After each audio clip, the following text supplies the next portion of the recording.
So I'll try to address some of the topics that were requested, as well as just highlighting some important things for you to remember. So although things may have moved in quick succession, being a 7-week course, it does help that some of the earlier topics should still be relatively fresh, having not been all that long ago. So I'll be pretty brief with the older items and spend more detail towards the newer topics that you've covered more recently. So the major areas that we'll cover in this review, keep in mind that this won't be the only things that will be on the final. I just wanted to cover some of the most important things. So the final is not limited to these areas by any means. Now, hopefully you haven't forgotten these or anything, but here's basically what we'll cover moving through the review today. So we'll go with some of the basics, very briefly talk about probability. Just in general, some of the things I've noticed have been giving you guys trouble on hypothesis testing. T-test and ANOVA's chi-square correlations, regressions, those all fall under hypothesis testing. So I'm talking about some of the core fundamentals with hypothesis testing. And then finally, the choosing how to do an appropriate analysis that will come in a separate video. So as far as the basics go, again, hopefully you haven't forgotten these things on the slide. And you've been using these underlying basics from the beginning and all the way up until now. But here's some things I just want to double check, make sure that you are very comfortable with. So remember the scales of measurement. These 4 scales here, examples of them, just to be able to look at some data and identify what scale of measurement you're working with. You need to do that because not just to be able to look at a problem and know what kind of data are these, but you will need to know that as a step in choosing the appropriate analysis. So make sure you know what kind of data with which you're working.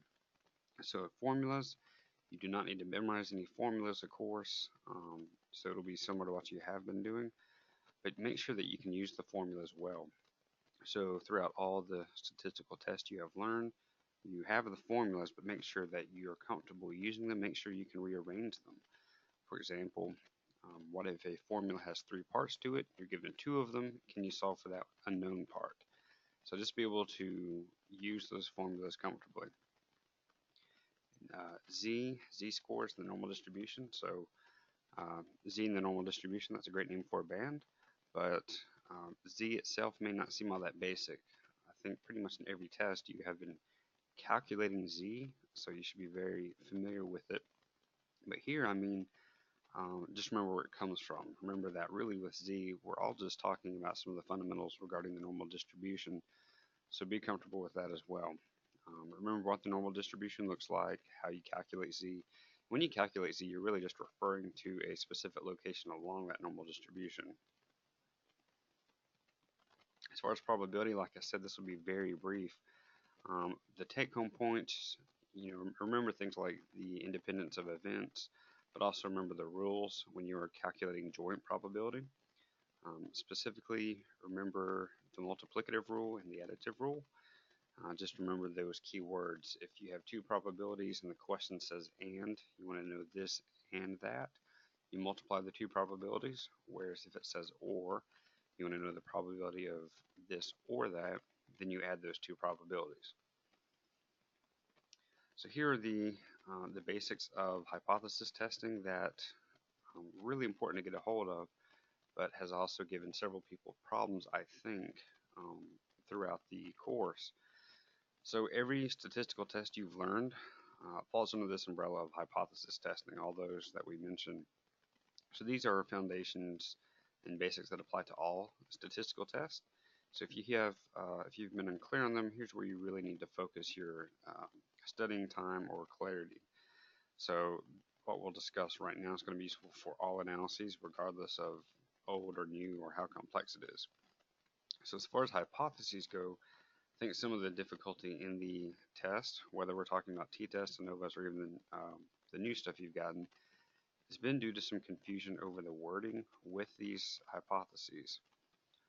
So in some of the recaps that we did following the exams on those commonly missed items, went into some detail with that, so look back to those for some additional guidance.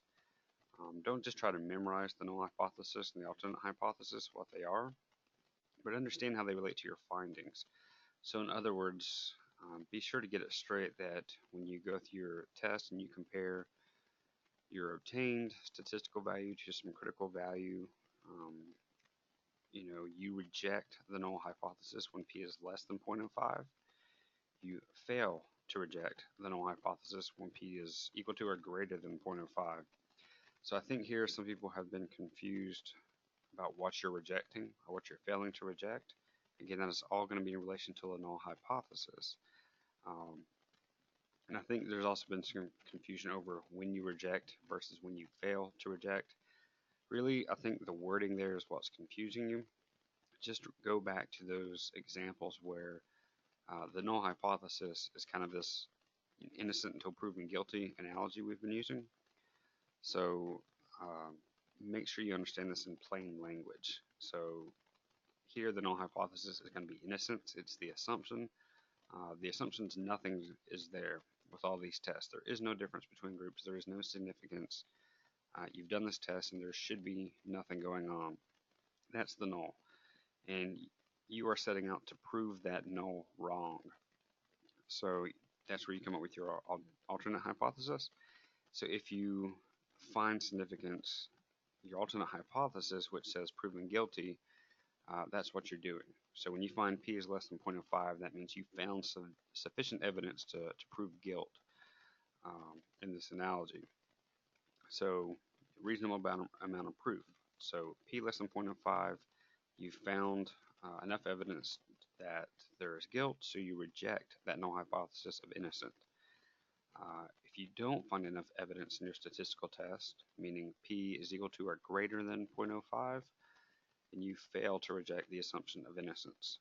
So be clear on your hypotheses. Everything's really worded in relation to the null hypothesis, of course, and then when you find p less than 0.05, you reject the null. I think those are the two things you want to get straight. What the null is and when you reject it, when you fail to reject it. So another thing that has given you trouble in the same vein is the difference between type 1 and type 2 errors. This was also covered, I think the exam 2 recap, the commonly missed problems, went into some depth there, so look back to that. But again, just reiterating what was said there, think of type 1 as a false positive. So you found a significant result when you really shouldn't have. In other words, you rejected the null when you shouldn't have rejected the null. Type 2 would be a false negative, meaning you found nothing there, yet there actually was some significance there. So you failed to reject the null when in reality you should have rejected the null. So make sure you're comfortable with hypotheses, type 1 and type 2 error. So just briefly on t-test and ANOVAs, I think hopefully you're still in practice and familiar with calculating these, identifying these, interpreting the output. So that's really where I want you to focus, is knowing how to report the results, how to interpret reports of the results, and look at output and understand what's being shown to you. So I'm grouping these together not because t-test and ANOVAs are calculated the same. There's plenty out there in the course to help look at those differences, but they're similar because you're comparing groups. So be sure you can interpret a result from these tests, answer some questions about it, like what were the conclusions? What was the bottom line conclusion? How many subjects were studied? There's just some common questions that have come up in previous exams. So you want to make sure that you're familiar with what you've been doing in lab. In other words, know and interpret SPSS output. So you've already seen the past exams have included SPSS output. You've worked hard in the lab to learn to use and interpret SPSS, and you will need to do so on the final. So make sure not only can you appropriately interpret the output you see from SPSS, which you've already been doing, make sure you can also correctly run the correct analysis from start to finish in SPSS. So if you have been completing your lab assignments, you should have no problem with that. But be prepared to actually conduct a statistical test from start to finish with SPSS for the exam. So here's the new stuff. Chi-square. We're going to do a very broad view of chi-square here. The bottom line point of a chi-square test is to basically determine if a categorical variable, so remember another name for categorical variable would be one of those scales of measurement that is nominal. So categories don't provide you a mean, but they provide you a frequency. How many fit in this frequency, or how many fit in this category, how many fit in that category. Frequencies for these categories. So the bottom line of the chi-square, whether we're talking about goodness of fit or the chi-square test of independence, really don't worry about those two things. Just understand the bottom line is that a chi-square test is really examining if something fits like you would expect it to fit. So breaking it down into those specific things, again, don't get hung up on this. The goodness of fit variety of chi-square test is simply taking the frequencies you have from a single categorical variable. It can be something like class, freshman, sophomore, junior, senior, taking a single variable and comparing the frequencies for those groups to some expected frequency. So that expected frequency, that expected distribution of those frequencies is going to be based on what you would expect to find in a population, or it might be explicitly given to you in a word problem. So within the test of independence, this time you're taking two, or at least two categorical variables. So you'd have two sets of frequencies here, and compares them to each other, not to some population level or already given to you expected frequency. It plays into both. But again, the test is doing the same thing here that it was essentially in the goodness of fit there. The test again is comparing if they fit as expected. So here you expect they fit independently of each other. So if you had two variables, you'd expect the frequency from variable A to fit as expected and independently from the frequency of variable B. Otherwise, if the frequencies don't fit as you would expect, that is, independently, then it means the frequency of variable A depends on the frequency of variable B. So again, don't get caught up on that. Do not get caught up on the test of independence. The important thing here is to consider with chi-squares that you're comparing your data, meaning the observed frequencies, to what is expected of those frequencies. Another way here is to think of the expected frequencies as evenly. So that means you kind of expect an even frequency across groups. So for example, if I throw a rock towards a group of 100 students who are just standing outside the Hill Center at UAB, and I somehow evade arrest, assuming at UAB that there's an equal mix of freshmen, sophomore, juniors, and seniors, then the chance of hitting one student that is a freshman, that would be equal to the chance of hitting a student that is a sophomore, which would be equal to hitting a junior and equal to hitting a senior. So that's the expected frequency. I assume any data I collect regarding class status will be reflective of that. And it will show me frequencies that say, hey, if you have 100 UAB students and there's an equal distribution of freshmen all the way up to seniors, then 25% of your frequencies are going to be freshmen, 25% sophomore, 25% junior, and 25% senior. However, if the data I collect show I have 70 freshmen, 20 sophomore, 5 juniors, 5 seniors, then I doubt my observed frequencies, my collected frequencies match as expected, or other words, are distributed kind of evenly. But main part I want you to understand is don't worry about choosing between goodness of fit test or the test of independence. Just know that the idea of comparing observed frequencies to expected frequencies, that's bottom line there for chi-square. So let's do an example. We'll just work a problem real quick. And this is going to be the goodness of fit variety, which I think will be easier to wrap your mind around and work with. So let's hold on to this, a similar idea. I go to the middle of campus and I ask 100 students, a nice even number, who are passing by me to choose their favorite celebrity from 4 options that I present them. I give them the choice of Brad Pitt, that kid who does that weird little dance, you know, that guy, Samuel L. Jackson, and Selena Gomez.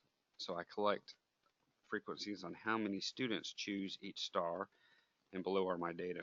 So 2 chose Brad Pitt, 12 chose that backpack kid, 38 people chose Samuel L. Jackson, 48 people were smart and chose Selena Gomez. So let's move forward. So here's the formula that I'm going to use for chi-square, and here's how you break everything down. So observed frequency, O here, is simply the frequencies that we collect. That is our data. Now expected, the E, that's what we'll need to determine. Before we do that, I want you to keep in mind where the sum notation is in this formula.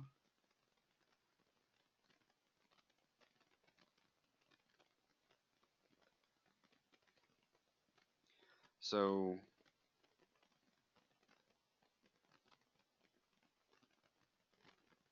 you must do the observed minus expected squared divided by each category.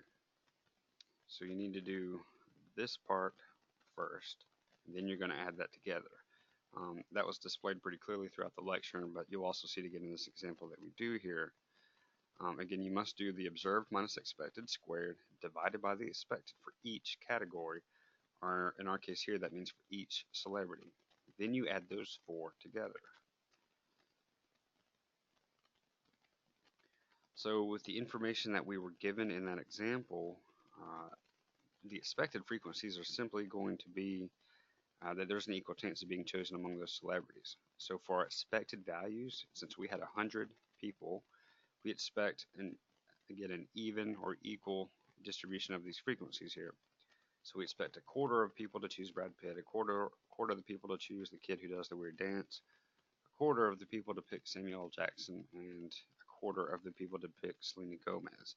Those are our expected frequencies. Alright, so now let's actually do this. So first, write down observed.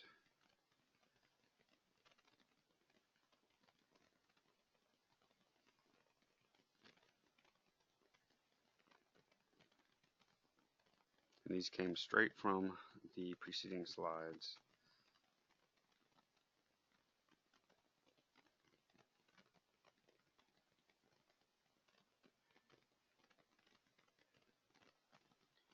And then we had our expected, which we just showed should be an even quarter across all of these.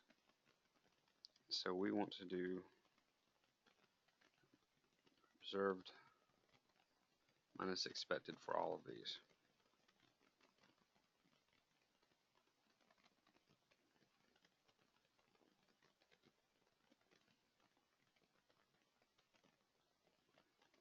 And then remembering our formula,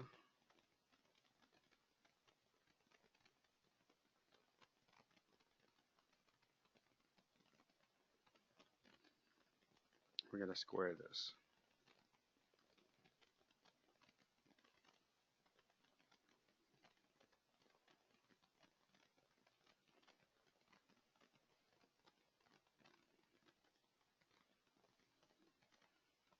And then I have to divide by the expected frequency. So 529 divided by 25 will give us 21.16. So this column that I'm making over here is pretty much everything except for the actual summation.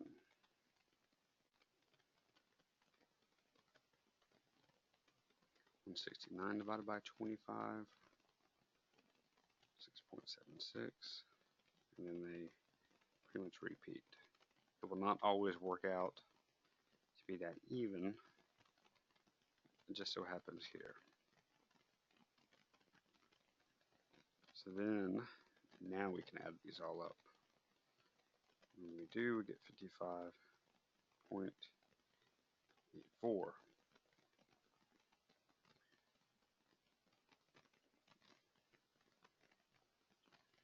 Okay, so again, here's what we did. We had the observed frequencies. We just wrote those all down.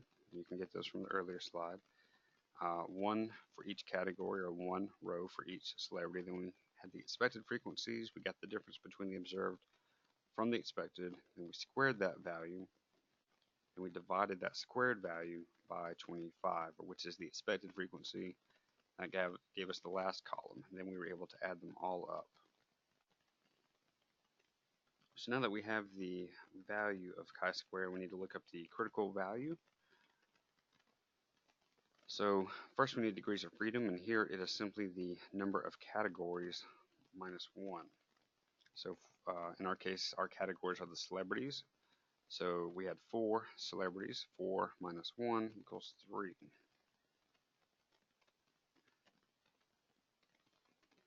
And again, we're going at alpha level 0.05.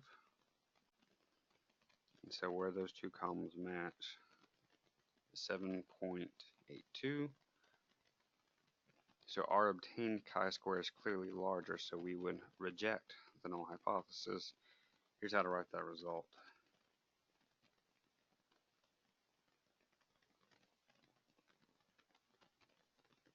If I can get it to stack.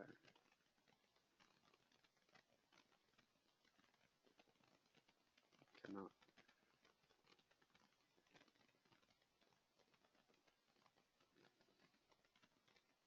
Well,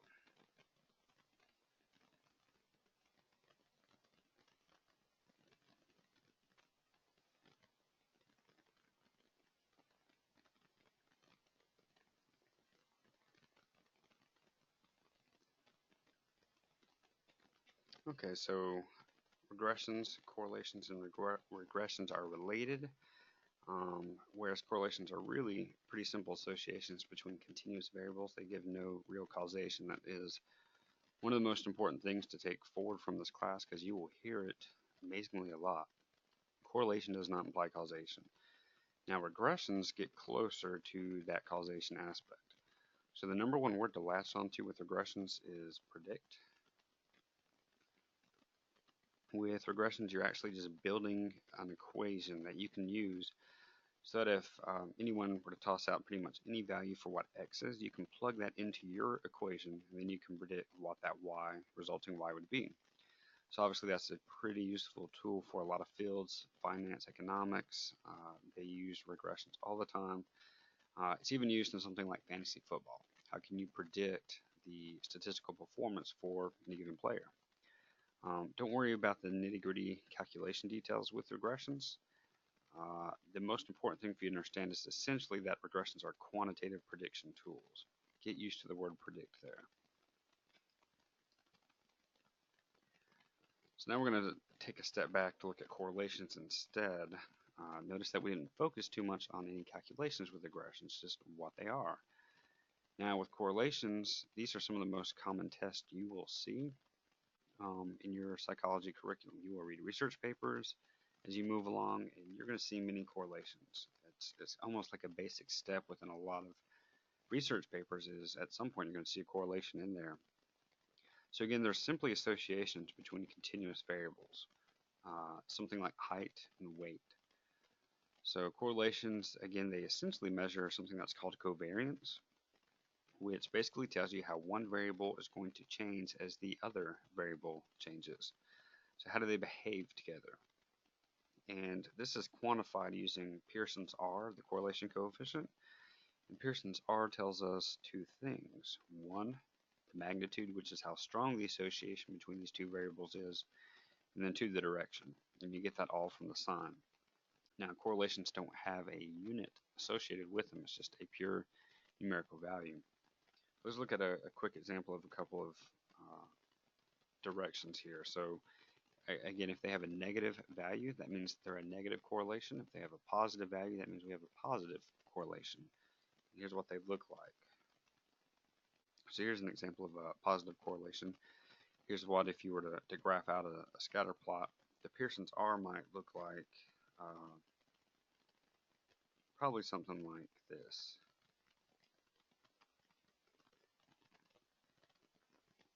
Something like positive 80, probably not a positive 1. You're almost never going to see 1, likely not to see much more than 9. But a positive 1 would mean a perfect 1. Without a doubt, as one goes up, the other goes up. But here, this is a positive direction. As hours studied goes up, we see that the exam score also goes up. Positive correlation. A negative correlation, it's an inverse relationship, meaning as one goes up, the other goes down. So as the hours spent watching TV increases, we see the exam scores decrease. That'd be negative correlation. The Pearson's R there might look something like negative 0.70, making those numbers up. So here's the formula for the Pearson's R, the correlation coefficient. But I really want you to understand what the formula is asking for. Here's what it's essentially saying. It's displaying the covariance. And again, that covariance is the combined behavior of the two variables involved.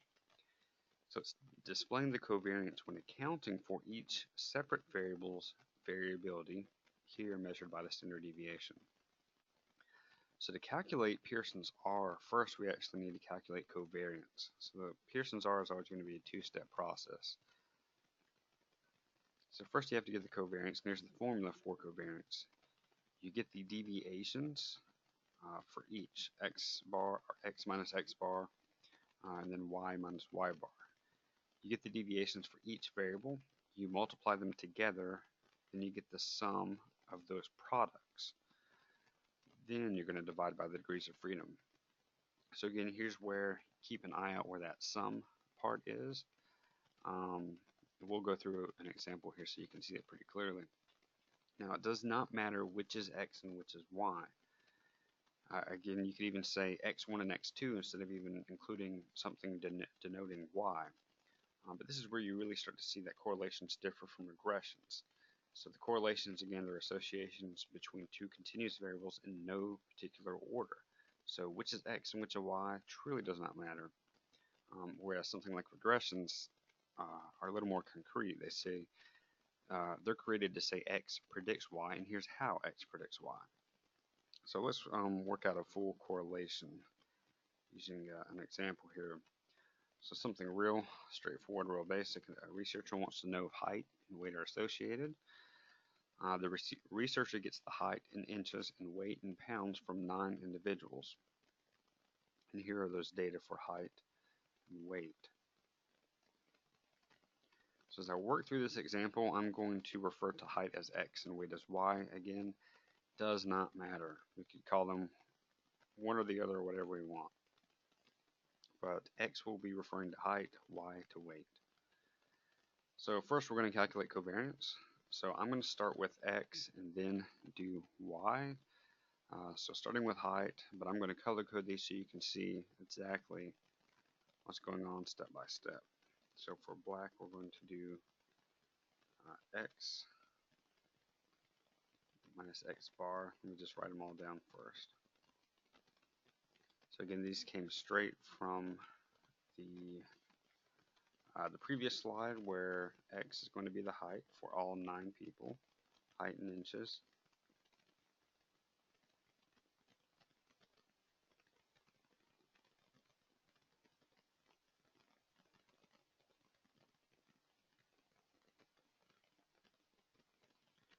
And the mean for these values, x bar is 70.44 inches.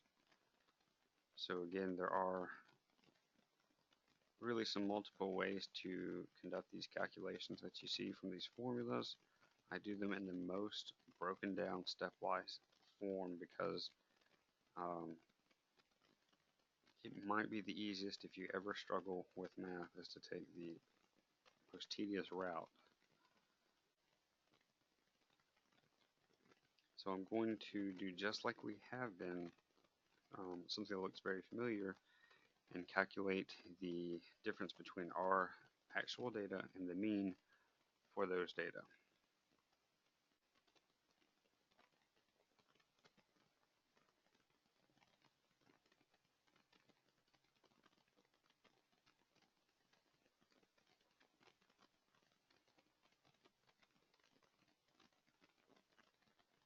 And throughout, I will just round to 2 decimal places.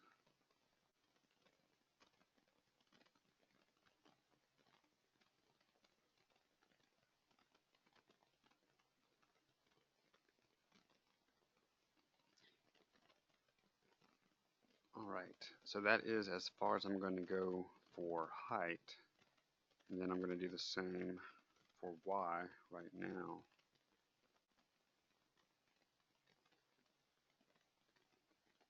So I'm going to take all my y variables, which is the weight, just write all those down. You can find those again on the slide before.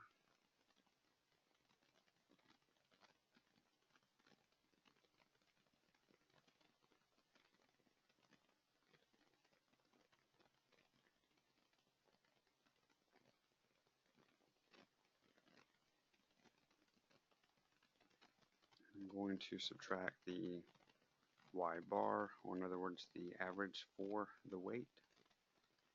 The average for the weight is 181.11.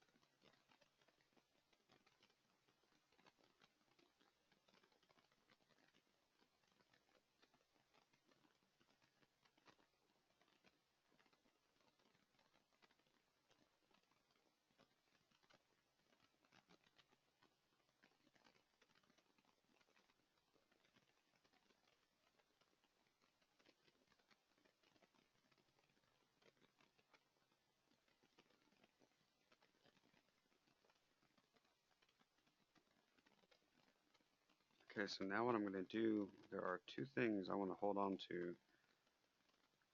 I'm going to take this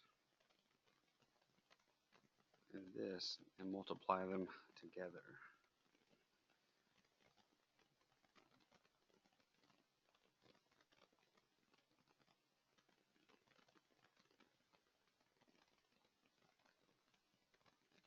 So again, these came straight from the slide before.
I think I left off one value up here. I knew I was one short.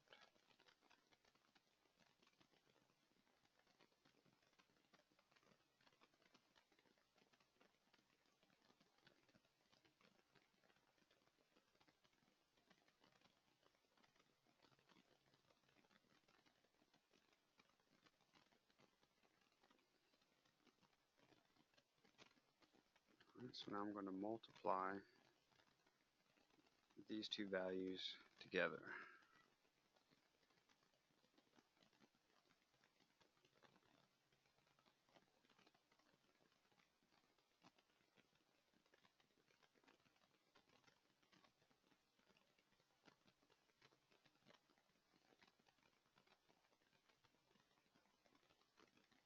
I'm going to get some pretty big values here, as you can imagine.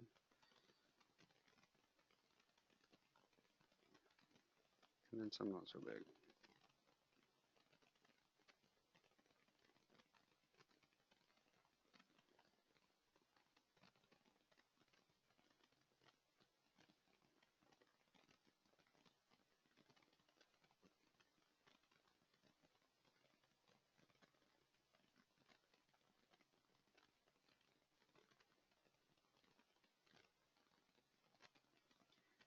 Now we want the sum. The sum here is 479.27.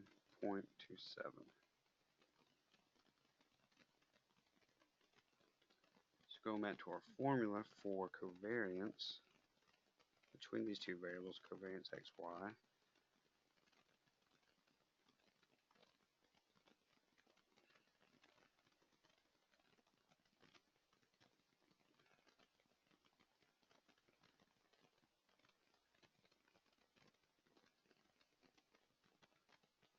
we have 9 people,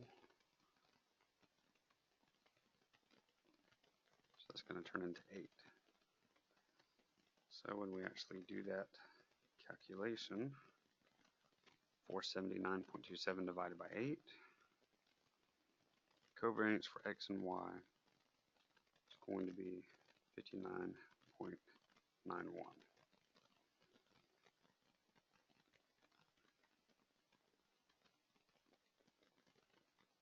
Okay, so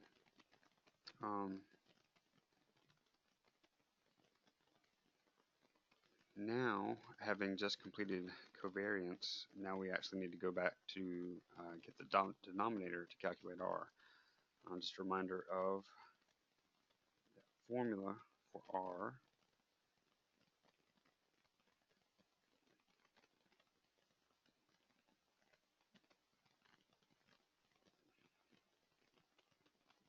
So we just got covariance. So what we need is the denominator in this equation, which is simply the standard deviation for x and the standard deviation for y. So that's taking a step back and getting the standard deviation for each variable, which we actually came close to doing when we were calculating the covariance. So it's really not too much extra work. It's just squaring those differences between our values and the mean, dividing by n minus 1. So it's just like we have been calculating standard deviation. So we'll do that real quick. So again, these values that I'm just about to show you, they go all the way back a few slides when we were calculating covariance.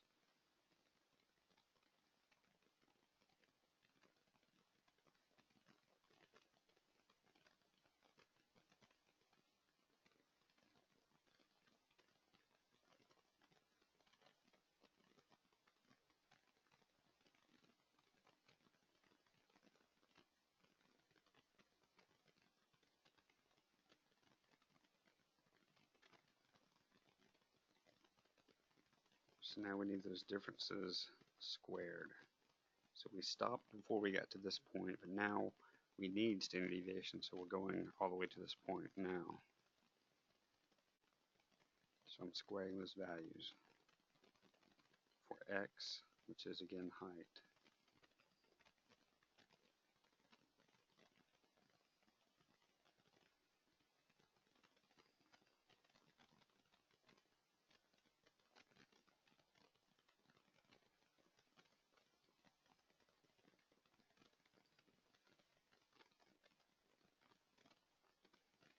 And that's a very ugly sum sign, but that's what it is. So variance is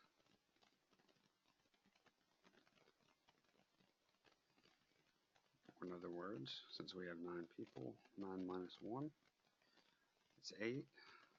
That value would be 11.02. This is variance. We want standard deviation.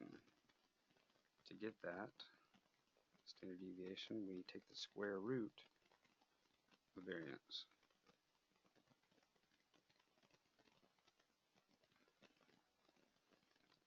Let's see if I got room on the next slide. No. Okay, now we're going to do the same thing for y. Let me do with the space we have here. Try to write smaller.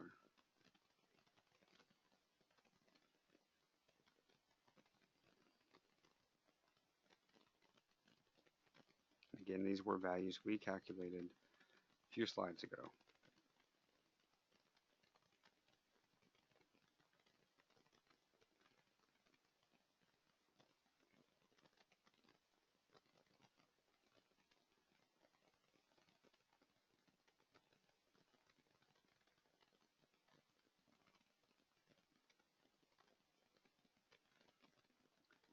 We're going to square them.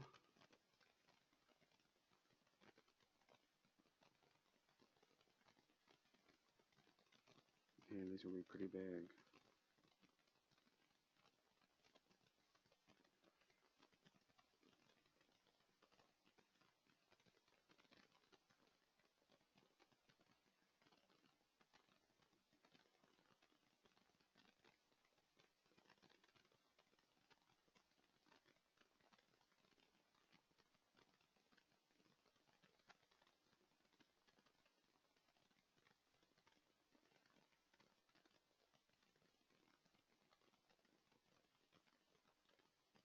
when we add those up, we get a large number, 3,370.87.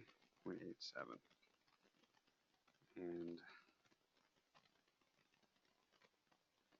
we divide that the same way we do for x, 9 minus 1.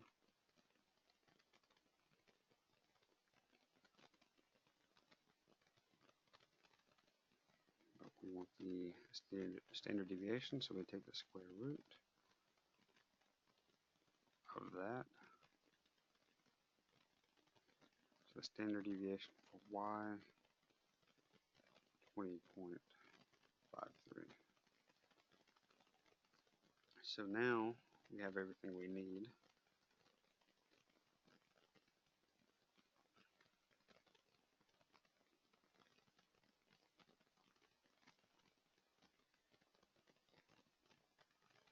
Okay, we've got it all. So just a reminder, our covariance was 59.91. Calculated that a few slides ago. Just calculated the standard deviation for each variable. Here's x, and then here's y. And that gives us a correlation coefficient of 0.88. So if you had to visualize that,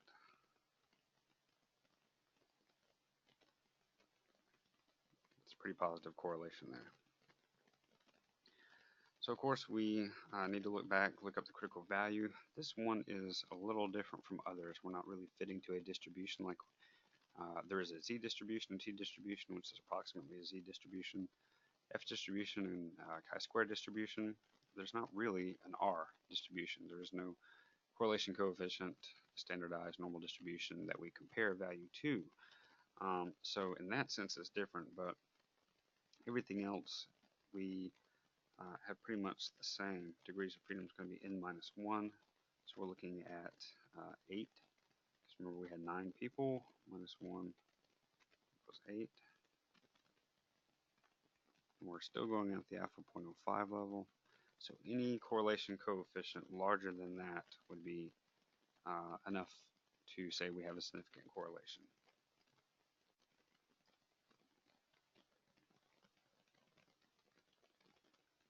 Okay, so that is the most important areas really to focus on for the final, with the exception of one more, which we're going to cover in a separate PowerPoint, which is choosing the appropriate statistical test.